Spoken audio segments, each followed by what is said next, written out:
Hi guys, I'm Sam Vanderveen, and in this video I will be discussing the discrimination set upon black individuals. One of the biggest dilemmas in the history of the United States as a whole has been the mistreatment of blacks in society. A countless amount of lives and potential sources of greatness have been cast away, ranging back all the way to when the first slaves were brought over in 1619. To this day, racism is a topic that is still widely debated and unfortunately still very relevant. As we as a society see the struggles and cruelty set upon these individuals, we have to wonder if it has gotten better, or even though slavery is illegal, that racism is still as drastic as when it first began.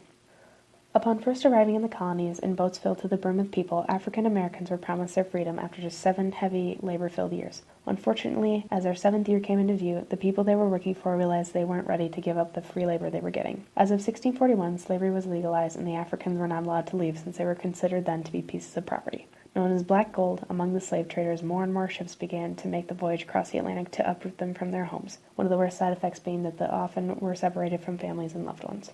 A little under 200 years later, many thought that the act of slavery was unjust due to violation and mutilation of individuals. This began the abolitionist movement in the 1830s. Certain individuals would open their homes to escaped slaves to aid them in their quest to get to freedom.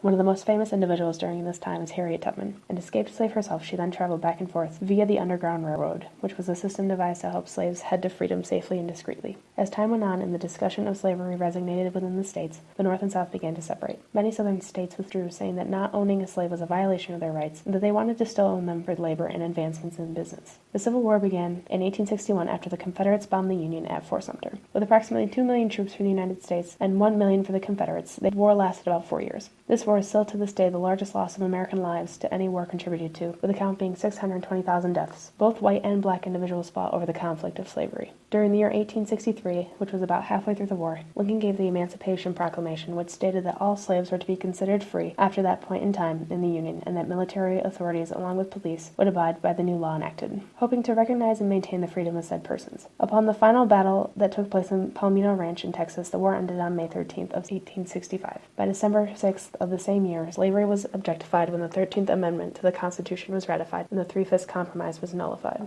Just because slavery was done did not automatically mean that racism was obliterated. In fact, some think it was even stronger, especially in the South because of the bitterness at the fact that plantation owners had to give up their free labor and what some considered their success. A famous piece of literature set about 80 years after the Civil War still showed the struggle between social standings between blacks and whites. To Kill a Mockingbird by Harper Lee portrayed a black man who was accused of raping a young white girl. The family accusing him wasn't even that respectable of a family in the county, but because it was a young black man they were set against, and made the trial that much more skewed in the southern Alabama county, many believing him to be guilty when evidence suggested otherwise. We actually based your story on a true account of a case known as the trial of the Scottsboro Boys. 9 Negro boys were charged with raping 2 girls on a train from Chattanooga to Memphis. Upon finding this out, one of the eldest boys, Clarence, admitted that he thought he was as good as dead, knowing that being accused of such a crime would cause his record to be tarnished for life if he even made it out alive.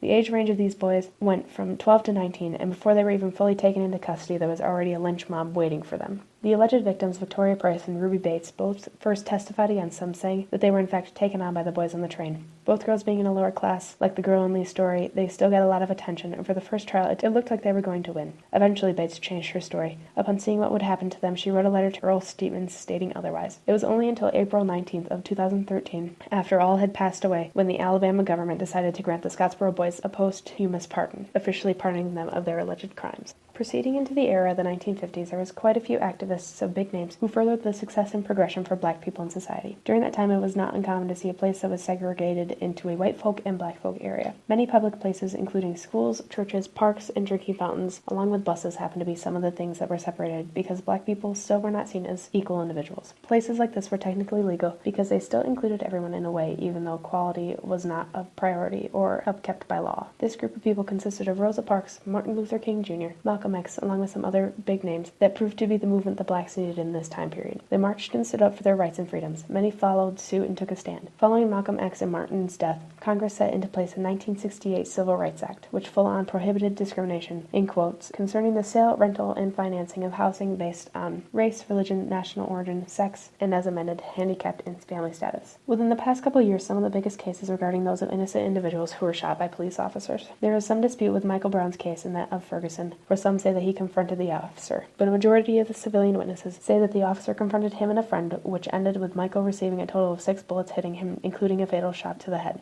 The other case was of a young 7-year-old girl who was accidentally shot upon an officer entering an incorrect house looking for a murder suspect. Both cases, in short summary, led to the police officer receiving no punishment and all charges being lifted if there were any to begin with. This image, though, is a record of how many black individuals alone were killed in the past year. A total of 255 recorded deaths by officers, and surely there are some deaths that are misrecorded or unaccounted for. Most individuals were either innocent or the penalty of death was extreme given the situation. Some cases even having the officer reporting they mistakenly grabbed their gun instead of a taser. In conclusion, black lives do matter, and it's sad that every day these lives are wasted and often forgotten.